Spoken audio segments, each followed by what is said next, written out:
have generational family artists, and we have magnetic attraction family artists.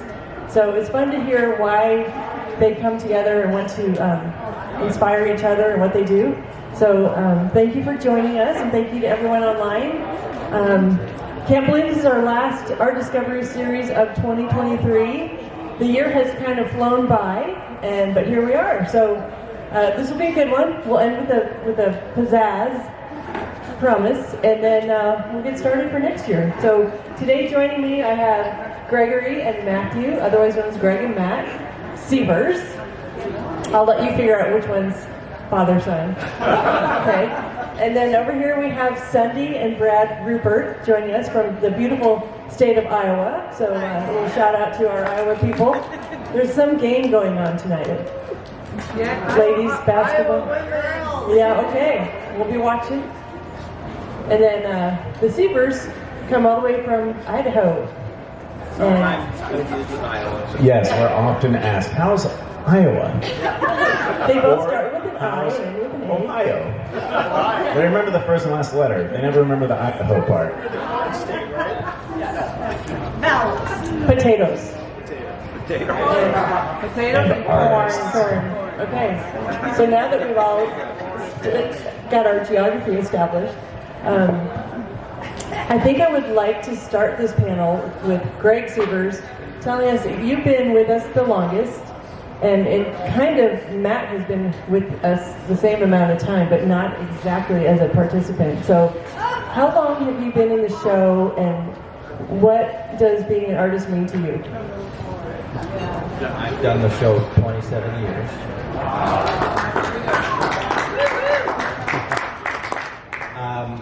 When I first started doing the show, I was selling exclusively through galleries.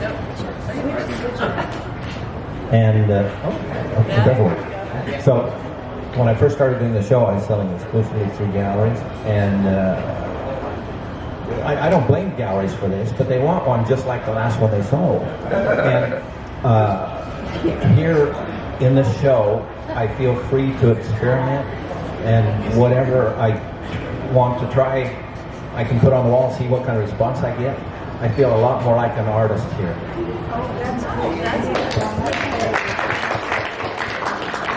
Very good. You're an artist, not a production guy. That's me. Yeah, perfect. And how long have you been bringing Matt along with you, having him set up your booth in the old I studio? think year one, wasn't it? Yeah. He was a teenager when I first started. And Debbie was running the household while I was here doing the art show. How many years did you do the show before you bought the condo? Maybe 10 years. Because you bought the condo my senior year of high school. Because I came down and saw it for my first time while I was finishing high school. Okay. I was in diapers when you started this show. We just forget these things. So. Well, notice what I'm pointing out here. You want to talk to the real boss, Debbie. She was back home running teenagers while I was here doing an art show. So she's the field marshal right there. She's the superhero. Let's hear it for Debbie. It is a family business. I mean, it's all about the family. So before that, you've been painting for 3 decades. We finished a master's degree, an MFA in art in 1981, thinking that I would teach, but we were already making a living on the art, so it's been over, 50 years? Well, 81, I graduated that year from high school, so that was 42. 41. Now we've got it back. Okay. Depending on the month. Yeah. I was born in 81. My birthday is August 18th. 41. Okay. For me. 40, So depending on the month. Obviously math, so we've done geography, math, and now back to art. So Matt, you came along and watched your dad and what he did, and you got a degree in something else, but then how did you come to do art, and how did your dad play into that? So didn't get the degree, I had a scholarship, and it was covered, and I worked hard for that scholarship. I started going to school with no scholarship, and classes were going great, but I was enjoying painting very much and stumbling through it, and I had done a lot of paintings with my dad through high school, and it was very much an easy critique and easy adjustments, and then I kind of had decided that I just wanted to be rich. So I was studying a lot of business and taking a lot of business courses at school, and I kind of rebelled against art, to be honest. Almost a little bit bitter, like it's calling me strongly enough that I'm going to just ignore it completely. And that happened for about a year, and my college dorm had like cinder block walls, and you know, you'd go home on your break and you don't realize you're kind of depressed sitting in this dorm room. And you know, I had a Pink Floyd poster, but it wasn't fine art, and it was kind of pathetic. And then I'd get home and it's like this breath of fresh air, like, ooh, this is a home. It's not a house, it's not a dorm, it's a home. With the art, you know, and Dad has several rooms that's like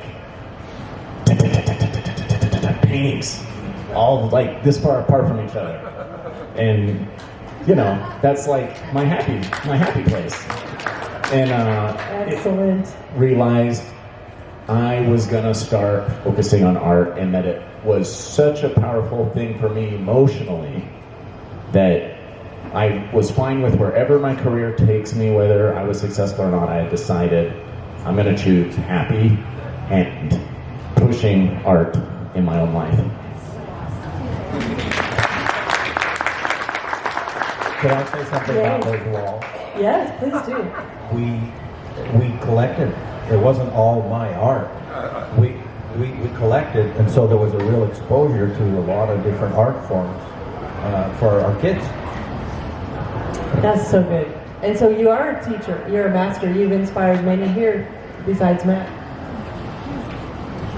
I was going to just talk about the way Dad had the art in our house. It was kind of interesting because as I came out my bedroom door, there were these ink, almost Rorschach, and then turned into Abbott and Costello and Charlie Chaplin paintings that were big and expressive, black and white, drippy, yeah.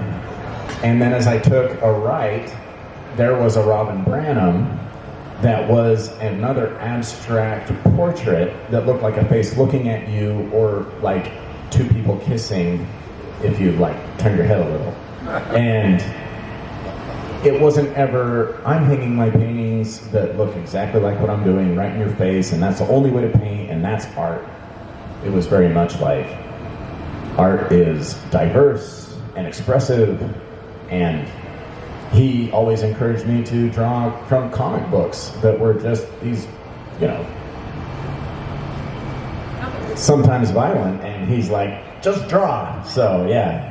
So that's so good. And again, you are a master and influencer. You were an influencer before that was a word. So that's very good. Thank you. So when we come back over to you guys, which by the way, they each have a piece behind them that's there, I want to talk more about how you each evolved and how you've influenced each other, because I've seen that. But thank you for having such a great art collection to inspire your son. So we're going to jump over here for a minute to my Sundie and Brad friends. And you two, you did some graphic design, but tell us how you came together. And we're going to get Brad to say a couple of words. He's like Jake. We have these men that don't talk so much, but they're really awesome. But you know me, I love to put people on the spot. But so you guys came together and started art, and then you emerged into this amazing art form. And I just want to take a moment to talk about how great these all play together. Don't you think? It's like we could design spaces. Yeah. So Sundie, I'm going to let you go ahead and tell us how you guys came to be, and then we can talk about your work. Well, we met in college at Iowa State, He transferred into Iowa State our sophomore year. We met. I pursued him because he needed a big sister in the fraternity that he was in, and I was a little sister there, so he was cute. And then to come to find out, we were both graphic design majors, which you were architecture at first? Okay. But the math didn't work out so well. No. Yeah. And then, so we did that. Then we went out into the real world and we got graphic design careers. We both worked for Meredith Corporation out of Des Moines, which is now Meredith dash something. We did that for 20, was it? And then we got, after the multiple layoffs, got lured away at the very beginning of the .com world. And he was the creative director, and I was the art director for Garden.com. Early on, back when Amazon was just starting. Jeff Bezos was in his garage. He still had hair. I mean, it was really early. And we basically did that for 5 years until the .com crash in 2000. And then we decided to go out and freelance for ourselves. And so we started freelancing books and magazines. And that ended in 2008. Yeah. And then we'd always done art on the side. And had done shows on the side, weekend shows and stuff, and so we just, once everything ended in 2008, we just kind of moved everything forward, because we always said, well, this is what we'll do when we retire, and we just moved that ahead of time, and it's like, here we are. Yeah, and the body of work, we always tell people, when people always ask us, how did you get started, working with felt? We didn't get started working with felt. We started making a turkey for our son's second grade class project. And that was in 2000. So literally, how serendipitous life can be, as the .com world was crashing, and we basically had innovated. When you see the link in a printed magazine that says, go here to our website, we were the first people to do that, because we were the first ones to do a printed piece that went along with the online presence, because we, coming from print world, were going crazy designing little banners that disappeared and no pages to turn, and which is one of the reasons why they had hired Brad in the first place, and then he brought me on to design the magazine Garden Escape that went with the website. So it was basically the very first magazine that was an online shopping that interactive. Kind of like that. Yeah, you're welcome. Yeah. So anyway, then our son came home with this roll of craft paper and a note from his second grade teacher that said we had to make a turkey as a family, and we could make it, bake it, paper mache it, or do whatever we wanted. And at the time, because of all those little banners that Brad hated designing, he was making these very simple little boxes out of the old stamped vintage ceiling tin that's in like old Western buildings and stuff. And we were selling at our farmer's market. And Tucker said he wanted to make his turkey out of the metal. And we were like, when does that do?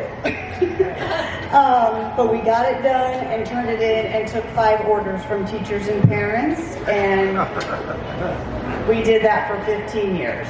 So it is, again, a family affair. Yes. Was that using the actual ceiling tile? The metal, yeah, we cut the body.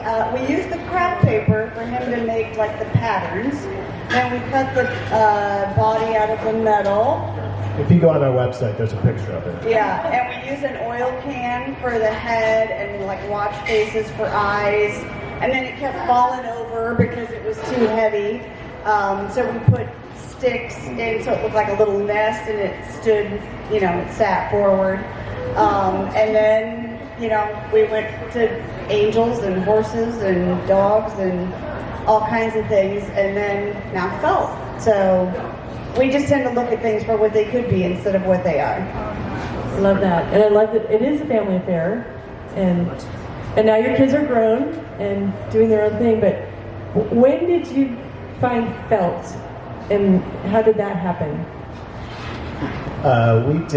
We have a friend that's a hat maker in Greeley, Colorado.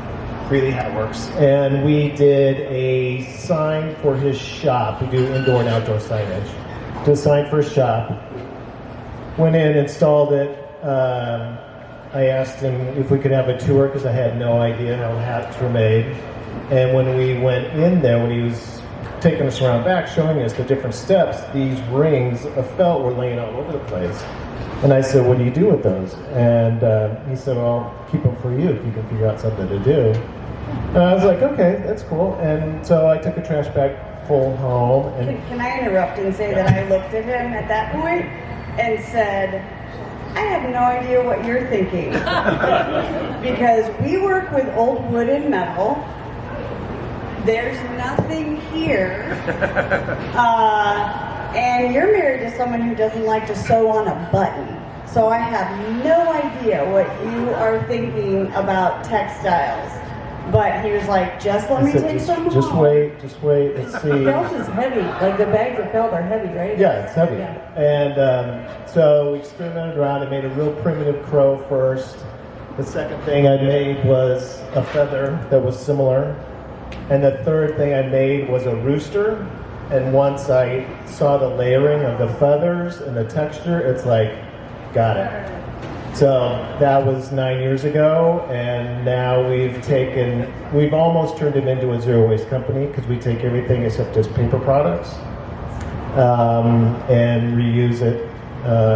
I've got felt coming out my ears and in our basement and storage units, but I saw it as a plentiful material, and it's like nobody else that I knew of at that time was using it, and I'm like, there's got to be something here. So. Isn't that awesome? Yeah, that is. And Greeley Hat Works, they make hats for some pretty well-known Yellowstone. Little thing called Yellowstone. Yeah. Taylor's just down the road. Taylor Sheridan, yeah, he's over at Westworld. Yeah. So Our hat supplies have definitely, our felt has multiplied in the last 5 years since Yellowstone and 1886 and 1923 and all of those things. So you could have Kevin Costner or, Rip or somebody in your sculpture. wow, that's right. Okay, very cool. So the collaborative part, Brad has something I think is really cool. How many men do you know? Go ahead, stand up and show them. No, you gotta show them. He walks around, and I think it's so cool. He actually has a scissor holder. It's a holster. I use 5 different pairs of scissors, and I always, on my table, there's 5 pairs, 10 pairs of scissors, and they all look the same. I have no idea which is the sharpest pair. The sharpest pair is always in my pocket. So that's how I know. So that leads us But to Susan the likes to make fun of my I think it's so cool. I think Jake should have a scissor holster, maybe, or a drill holster. But I think this is leading us to discovering that you do a lot of the heavy labor, cutting all the felt, and then Sundie does the background. There's a lot of back and forth. So how does that work? Well, it starts with the initial drawing, which Sundie does. And the color palette. And the color palette. And then I take that drawing and interpret it in wood and do a carved wood base underneath with layers of wood. So like on this Roadrunner, there's maybe 4 or 5 layers of wood underneath there that are all kind of primitively carved down. And then I start felting from the bottom up and the outside in. And every piece is hand cut, hand nailed on. If we have to dye it, it's all hand dyed. And then once I get to the up to the part by the face, we always needed something. I said, like when I first did the rooster, I said, I've got this rooster, but I need something to cover up this last row of nails. And so that's where Sundie's face came in with the cut metal and the painted layers, so that it has as much texture and life to it as the felt itself. And then Sundie does the backgrounds, and I curse and frame it, and this framing is my least favorite thing to do. And then that's it.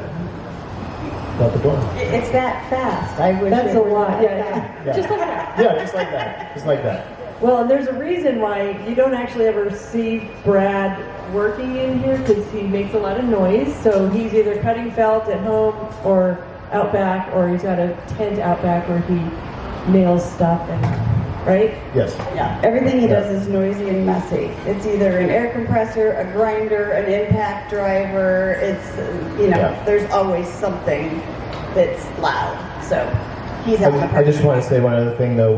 When Matt was talking about growing up and coming along the shows, I too grew up in this world. Not at the Celebration, but it's like my parents did shows probably from the time I was in grade school. My mom did clothing, and my dad did metal sculpture. So it's like I was tooling around in the back of a station wagon for years and years and years, and grew up in this world, and I'm still here. Yeah, and actually, we've always said that we were meant to be together because my dad ran professional bass fishing tournaments as one of his vocations. So I traveled around as well from state to state running bass fishing tournaments, and so who else would have us? Because we're just carnies that have all our teeth. I mean... Careful with that joke in this crowd. Just saying. I mean, you have to be a special person to put up with this kind of a lifestyle, because this is not a 9-to-5 kind of job. And for anyone who says, I'd like to do that when I retire, you need to have an internship with an artist that travels and does this for a living to see if that's really what you want to do. The road warriors, yes. The glamour side of everything. Right. So, well, that's awesome. And we'll talk a little bit more about your designs and some of the maybe more creative or challenging things that you've done together, and how you managed to stay together during those times. And I'm going to go back over here to, this is called Shuffle the Microphone. When Greg first came to the show, most of what you were doing was what I would call the European street scenes. That was kind of what you were known for. And you do a lot with underpainting to have the light shine with or without lights on it, and you're great at showing that. And Matt came in with a very different style of work, but you've evolved much over the years, and I see the influence of the two of you together. So let's talk about you first. Like, you said earlier that you feel more like an artist here than anywhere because you get to explore and expand, and you don't have to be kept in a box. When did you break out of that box? When I first came here. Okay. When I realized that, hey, these are my walls, I get to say what goes on here, and I started experimenting and never quit, because it's not that I wasn't experimenting as an artist in the gallery either, but not nearly as diverse in my experimentation. I also remember lots of red pots. Yeah, that was one of the series I've done. I've tried a lot of different things just for fun, and I still have people come up, oh, I loved your red pots, how come you don't have one? Well, it was a series. Which had an end. Which had an end.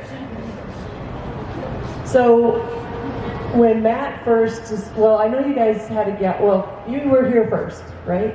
Here first before the gallery. So, when he first wanted to apply, what did you have, what were your words of encouragement or words of wisdom to your son? Well, I'd like to start a little further back. When he was a young man, I would say, okay, son, here's how you sketch. You put all these light lines in and you plot where things go, and that's how you sketch. And he'd say, okay, Dad.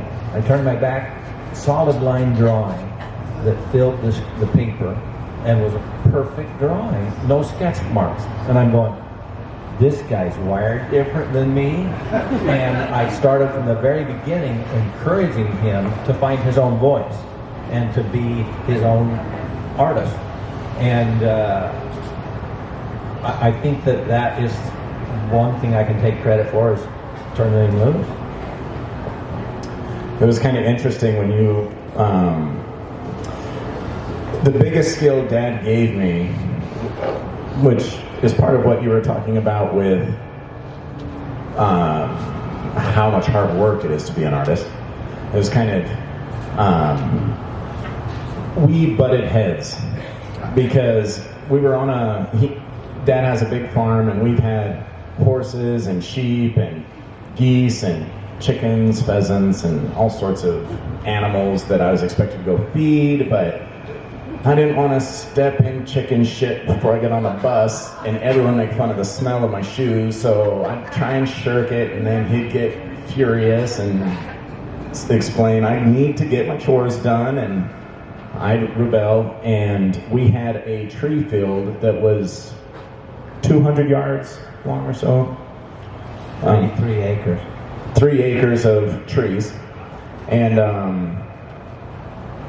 it was surrounded by fencing, and there would be sheep in there that would like graze the weeds down, and Dad would get this idea to put in a new gate, and I'd get home and I hadn't fed the chickens again, and he'd get a shovel and say, dig a hole here, and I wouldn't know what the hole was for. I didn't know it was for a gate, I didn't know what was going in it or anything, and he'd walk off and I'd be like, I'd dig a little bit, and then I'd go and be like, hey, it's done, and Dad would come out and be like, no, a big hole, it's deep hole. And I really wanted to know exactly why and how, and we were on 2 different wavelengths, because Dad's mindset, and now that I have 4 boys, I understand this. It was the cool hand Luke, dig a hole, fill it in. It was about learning to work. And Good job. Yeah. And Dad grew up on a farm. He knew that his hard work ethic was a big part of his success, and all of the artists here are successful, and it's because of their hard work. And in the art world, it stands out so much because if you're passionate about what you do, you're okay with putting in a 16-hour day. And there's been a lot of 16-hour days in my career, and I'm okay with that. I like painting until I pass out, and I like waking up and being excited about the painting I was working on and going right back to it. But my website hasn't been updated in 3 years, so don't worry about that. True. I can help you with that. I got a website there. You're hired. So I would say when Matt Sievers started, it was heavy, thick paint, lots of acrylic paint. Was it acrylic in the beginning or oil? Well, I started as oil, went to acrylic, and then back to oil. So we had lots of aspen trees and beautiful, thick, foresty type things. And then you went through a phase of figurative that was really fascinating. And then you kind of exploded into this more scrapey technique, and with cityscapes as well as, that one's beautiful, by the way, grainy. Your landscapes, your beautiful Sonoran desert scenes, and that really has lit up so many people's lives. So where did that inspiration come from? So my first body of work was actually all florals. Just all flowers, which I love. Through high school, I was drawing roses all the time. There's something about the thorns against the shape of a rose. It's always been interesting to me. And when Dad and I opened the gallery, it was 2 years before I started doing the show. I had a rough critique from Dad, and it was about applying the paint confidently and blowing out edges in oil paint that were spinning, had movement, had areas that were blown out and lost, like because she's moving, her arm is a blur rather than blurring it for no reason. And in my work now, that translated because I needed to find marks that were soft and delicate and transparent against marks that were bold and opaque, like where I started. And now my whole body of work is very much based on contrast, which came from Dad and I popping into each other's studios and looking at what each other were doing and critiquing and going over what stood out to us and getting critiques from people here at the show, because it's so interesting to hear what people hit on when they're in your booth and realizing, oh, that's also my favorite part. But I was hung up on the part that was my least favorite. That's what I keep thinking about. And it really helps you narrow in on something that's your true voice that is also beautiful and special. I'm really careful when I give a critique. I really try to weigh, is this my own personal taste, or is this really artistic ethic that I'm giving them advice on? Because I'm trying to give advice that is helpful. And if you're trying to give your own opinion, it's not helpful. But if you can pick at what the fundamentals of what make a painting great, then you're helping. True. So I want to ask Greg, how has Matt's work influenced your work?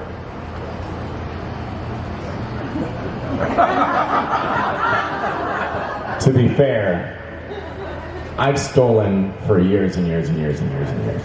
Oh, by the way, when you were talking about cinder block walls at college, I thought you were going to say you painted all of them. But That's what I thought. go back and do that. Imagine what those walls would be worth today if you had just painted on them. They probably would have been painted over. It's white. I know, I would say one of the things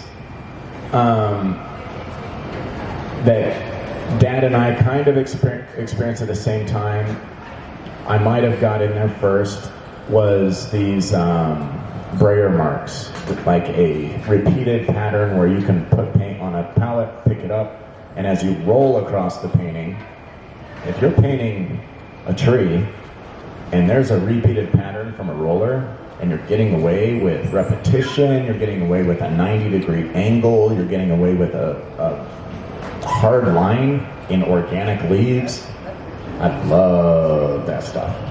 And he's really great at it. I tried it, not for me. So he sneaks them in still. I think style comes from a way of working. And whatever you're comfortable with in how you work, don't worry about style. It comes from how you work. And Matt's style has evolved a lot, but it's because he's been experimenting with how he works. And I would say the same of me. I experiment also. But I've tried some of the things he does, and I don't do that. Good observation. Good observation. Okay. You guys are both awesome. So you guys, felt came into your life and you took off with this thing. What has surprised you most, or what has been your most exciting project that you've worked on? I know that I watch you make new discoveries here, and last year one of the things was this sound dampening quality, but there's so many things that you do and have impacted people's homes with your work. So what do you find to be the most rewarding for the two of you?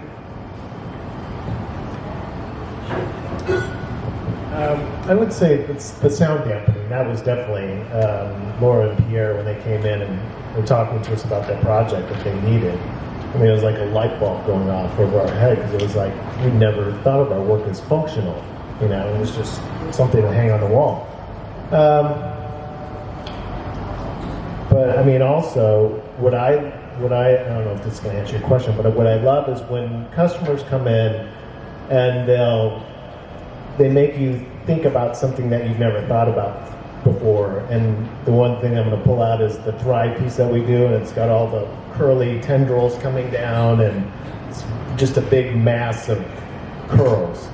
And literally a customer walked in off the street. She'd never been in this tent before. She was kind of she wasn't really an art buyer. What was she?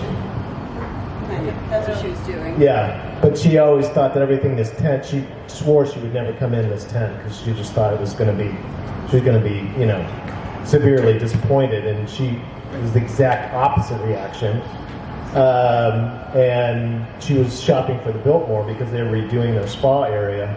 And when she came in and she was talking to Sundie about something, and Sundie asked me to come in, so we were talking to her, and she was talking about this piece that she wanted and all this felt coming out. And as soon as she just kept using words to express what she wanted, and as soon as she said dreadlocks, I was like, I got it.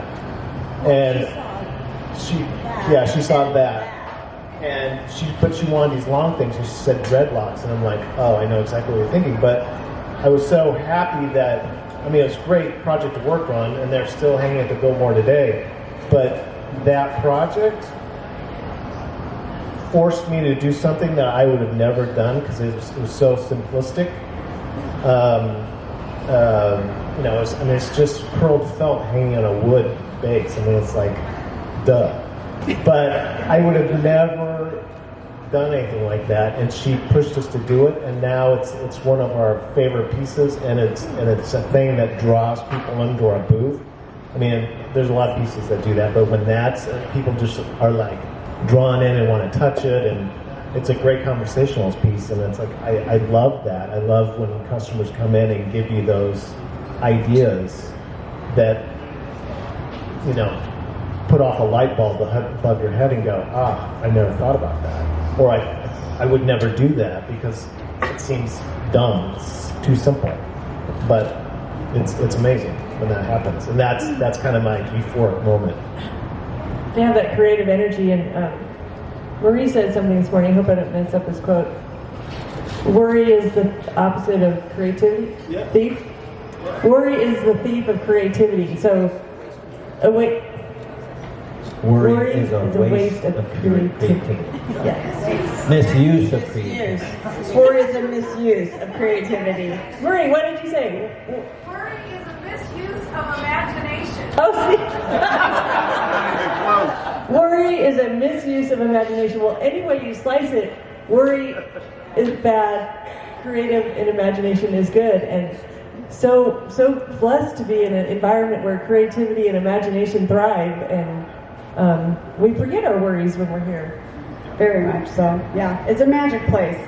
I think I would say, like, as when you were saying you don't mind a 16-hour day. Every day for us is a 16-hour day, and people come in constantly into our studio and say, oh my God, the patience it must take you to do this. And my response to that is always, when you love what you do, it's not patience, that's passion. Yep. Patience is getting our taxes ready.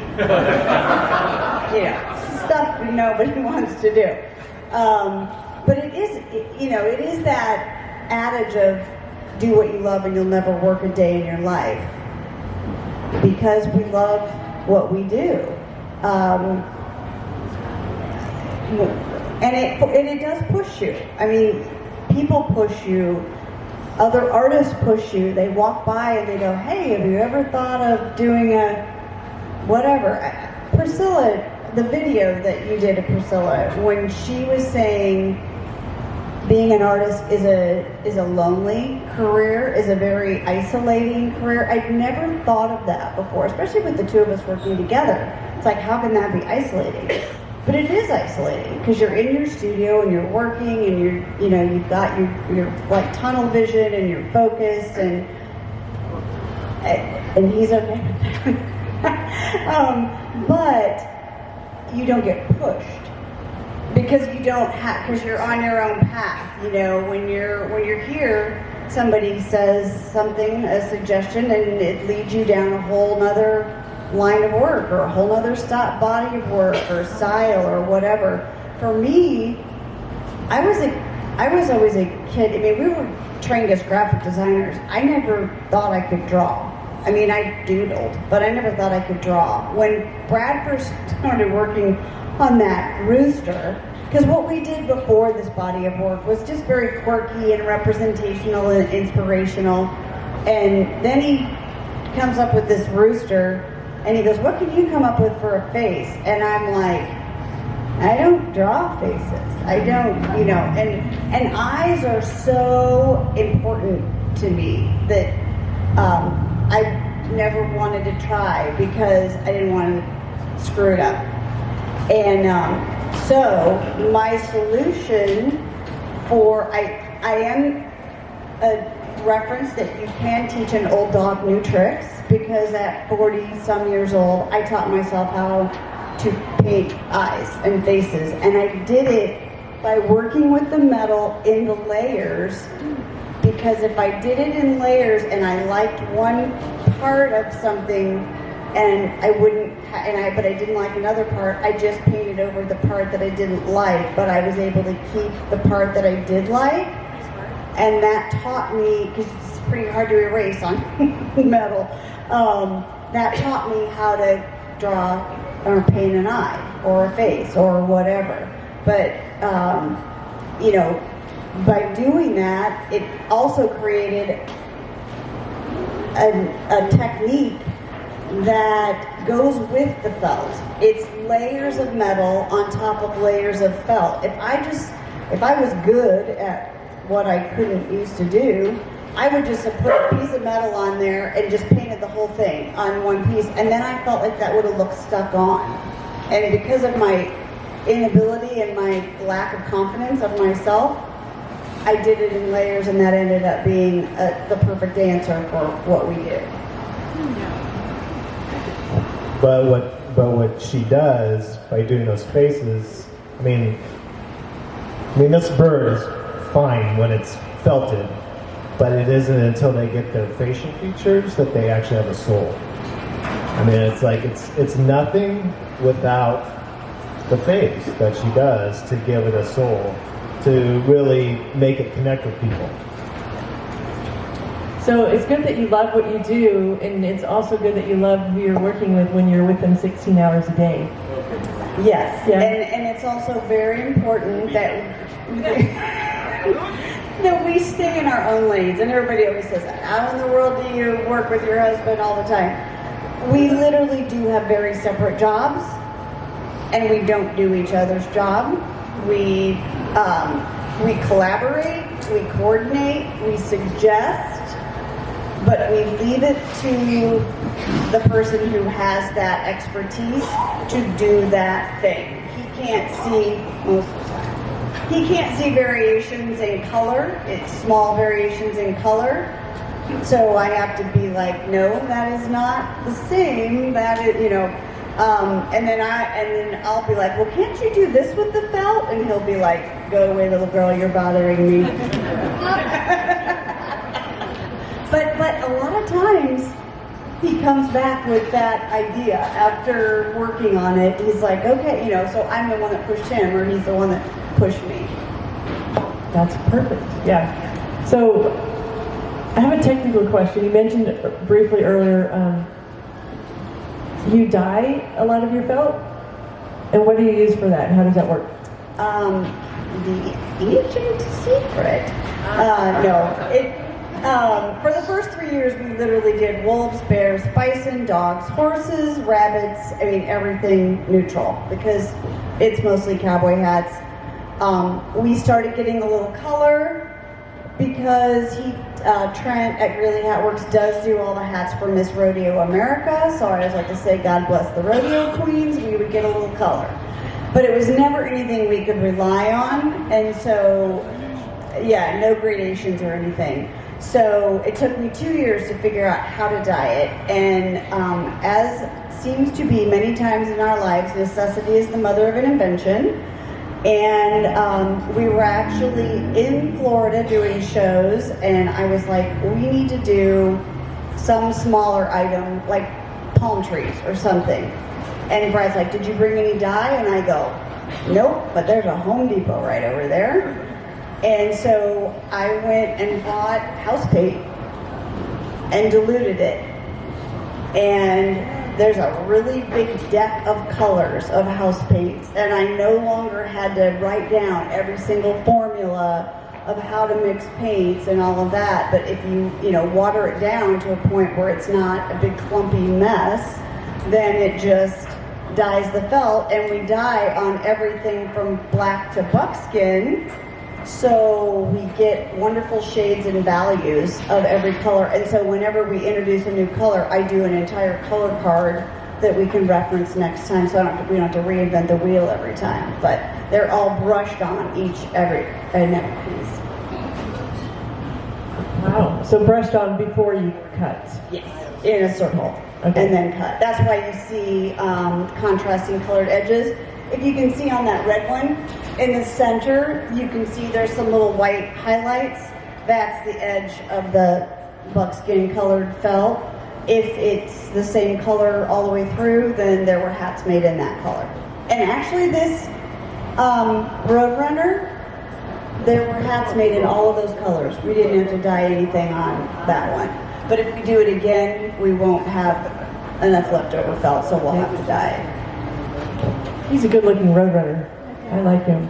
He is handsome. Yeah. So you do both the more geometric or abstract, and then you do the representational of. What's the biggest piece you've ever made? Oh yeah, the bison. Yeah, we did. Yeah, we did a bison that. Back when we used to keep track of things, there were 8,000 nails in the. And the only reason you knew that is because there's 1,000 nails in every box, and so we just had this stack of empty boxes. But we don't keep track of any of that kind of stuff anymore. That's probably better, huh? Yeah. I use the word legacy in the description for this topic. I mean, how do you see the legacy you're going to leave with your work? Anyone?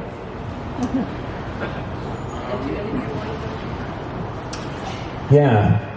So there is this kind of feeling like you're wanting to create something that might stand the test of time. Like you hear stories of, the Nazis rolling in, and there's pieces that were so gorgeous they wouldn't mess with them. And they would take booty and they'd steal art that would get destroyed in a convoy, but there was pieces that survived. And there's kind of this feeling of wanting to create something that will speak to everyone, because it's interesting. You can paint a painting and put it on your wall and it won't get a lot of love, but you know that it's a good painting, you know it speaks to you, and if it speaks to your own heart, it's going to speak to someone else's. So there's a few pieces that they're kind of special to me that are I'm still going to put them out in the world, and there's some you keep for yourself. But there's kind of this goal with chasing a better style and more interesting marks, and growing as an artist, that you want to do something great, and you want to do something that's lasting, that would speak to everyone and could survive a war. And I have 4 boys that are all very creative and smart and amazing.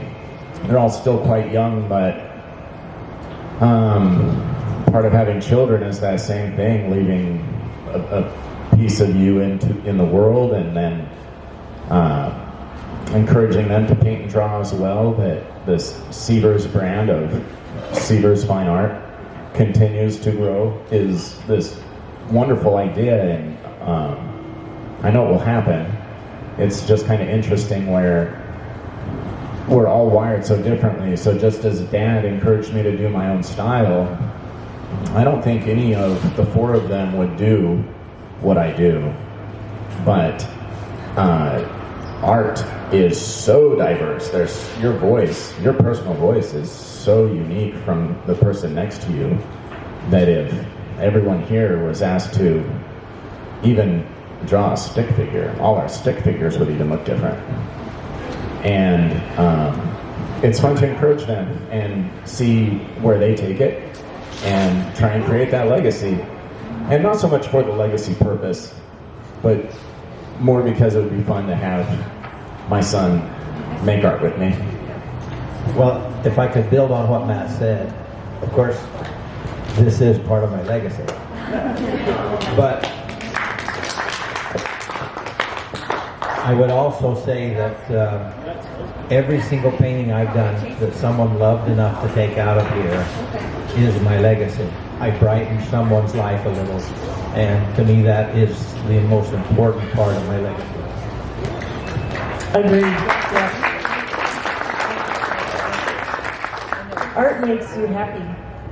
And I've seen your art in many, many homes, and I've watched people connect with it, and you guys really do something special. I mean, it's something I think we all value, and whether it's for a moment when we walk by and look at it, or if we are fortunate enough to take it home, we get to carry that on into the world, and so we're proud of that. Proud of you. What about you guys? Legacy? Kids? Anybody? I would. Kids. Our kids are like, yeah, no. They've seen it. They've seen us, And they've seen us struggle and, all of those things. But I think that actually two thoughts that I have on that. One, I don't know if any of you were here for the short period of time that the big Saguaro diptych that we did while we were here. There was something about that piece that while working on it moved me, the background. I paint the background. And we did it, it was neutral colors. It was all tone on tone of tans and khakis. And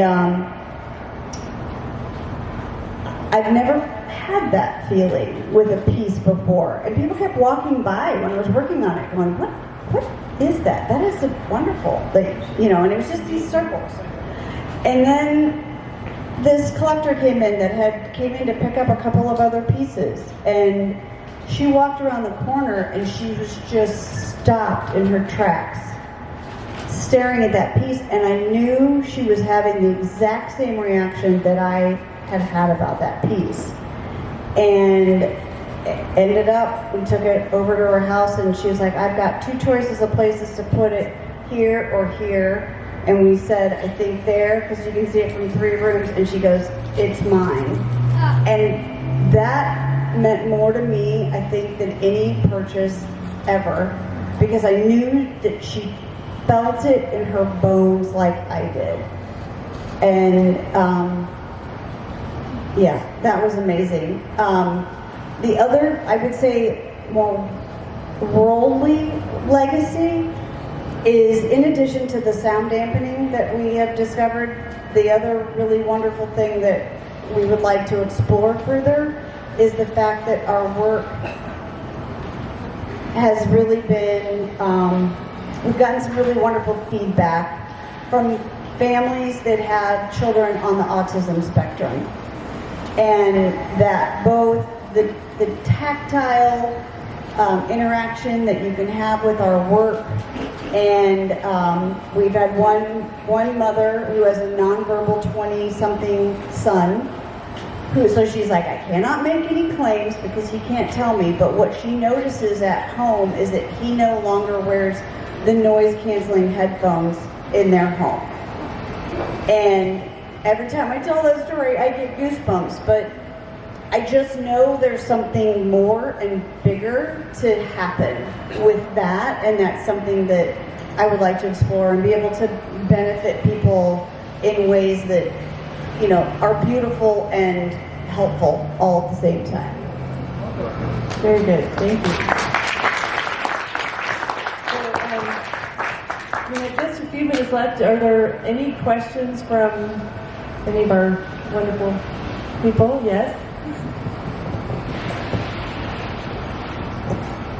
Greg, I took a picture of you gave me permission of your beautiful scene where you put tree branches to make the multiple frames, So where'd you get the tree? I call that Where branching did out. I get the tree? Where'd you get that idea? Well, the tree came out of my backyard, those trees. Did you make him cut it down? No, that tree farm was. I'll try to be brief. It was the tree farm was a project. People would say, "Why are you growing all those trees?" And I would tell them, "No, I'm not growing trees. I'm raising sons," because there was a lot of work. So the tree farm was more about putting my boys to work than anything, and it was a great success on many levels. But that panel piece was another one of my crazy ideas, where I wanted to build these shapes that cascaded down the way the water does. So I built it as a shape and then painted it. Thank you. Maybe we should have you teach a parenting class. You and Debbie. You and the superhero back there. She is the superhero. You know, there were times when I was out promoting or producing, and she was in charge. She had to kick butt and take names. And then other times I was around all the time because I was there in my studio. Well, that takes a special kind of person to let me into that when I'm there and take over when I'm not. So I'm very proud of her. She did a good job. Yay, yes you did. And I will say that your boys are four of the cutest boys ever, and they're very polite, so well done, Legacy, well done.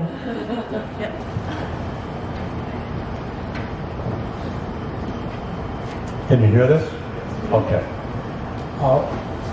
This day, more than any other Friday that I've attended, and I've attended a fair number of them over the years, but I've observed and heard from all of you were more than just lessons in art. There were lessons in life and in living and in family and what's important in life. That is probably the most powerful legacy that you can leave. So that was terrific. You know, at about maybe 10 years ago, 9 years ago, Matt, you were working across from David Jackson. Okay, and that's when I first started talking with you, and I've talked to you. Unfortunately, I've never been able to buy anything from you, but I would love to. But what I've watched is, probably from you more than any other artist here, the evolution that you've gone through from the very first things I saw to what I saw today. I've seen a lot of evolution this year from what I've seen in the past. But could you speak to that a bit, Matt? How you evolve rather than just jump? Well, there's different emotions that go into a painting. I wasn't going to talk about this, but we're talking about All in the Family. Went through a divorce last year, and I showed up to Celebration with some really dark paintings. And they were stormy. And But they you were showed cloudy. up? And I showed up, and I lost myself in the work, and I hung one behind the front desk there. And I love having that space. And I wanted something dramatic, and at the time it was broody and dramatic, and it's what I wanted to paint. And as we talk about All in the Family, most people here didn't know what I was going through because this is quite the support group. Artists are very full of love and compassion. And I was able to focus on my work. And about 6 weeks into the show, I started looking at these dark, broody paintings, and I was in a different mindset. And I was putting all my energy into my art. So I went and got that 4 foot by 8 foot stormy mountain scene, and I stayed up through the night here at the tent in the cold desert air, and I added a sunlit glacier and light hitting aspens in front of that glacier, and it sold in about 2 days.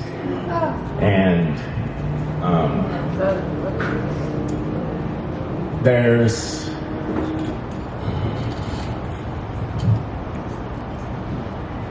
a lot of growth that happens. If you look at that green one in my booth, there is a feeling of light hitting atmosphere. If you look at the glacier to the left of it, I could mix thin paint and do this smoky mountain scene, misty mountain scene, dust in the air, smoke in the air. In fact, almost everyone I know who paints a big mountain, there's so much atmosphere that it's a very light blue mountain. I don't want that. I want intense contrast. I want storm and light, but I want it clear that the storm has passed. It's washed all that smoke and pollen and dust out of the air, and it's crisp. I love hanging it next to that tree because it's crisp and the tree has pollen floating everywhere. So the meaning behind that for me is it's not a storm coming in. The sun's the victor. The light's now hitting the glacier. The air is washed clean, and it's the ray of hope and on to the next thing and past our obstacles. And that is wonderful. And can I also say that the tree grove seems to be a reoccurring statement in the family legacy, right? Because your dad made you grow trees and you're painting trees. Tree people. It was more this big Russian olive tree that I could hide in because I had a spot up there that I could read comic books and he didn't know where I was. And my siblings all tease me still because we had these sheep that would bellow, or they'd bath, and they would go, "Nah." And Dad would come out his studio trying to find me, and he'd be like, "Matt! Matt!" Nah, it must be the sheep. It's not looking for me. All right, so takeaways. We should all grow up on a farm with a tree farm and animals and a dad like that. So, I mean, this is great. Like deep roots, tall branches, grow to your potential. So, that's so good. Excellent. Any last words? Because I think that was a perfect parent. that's and thank you for being so honest, all of you, and for sharing. We're vulnerable people, and I think it really does speak to what happens here at this celebration of fine art. Is we celebrate life and we experience life and we grow together, and we hope that it inspires all of you to continue coming and to be part of our wonderful family. So, our legacy. Yeah, and I guess, that's what we're on. And thank you, Matt, Greg, Sundie, Brad. And everybody take your art connection, and it's also available on the website. Click under the homepage down at the bottom. So, thank you all so much for being here and joining us, and we can't wait to see you next year.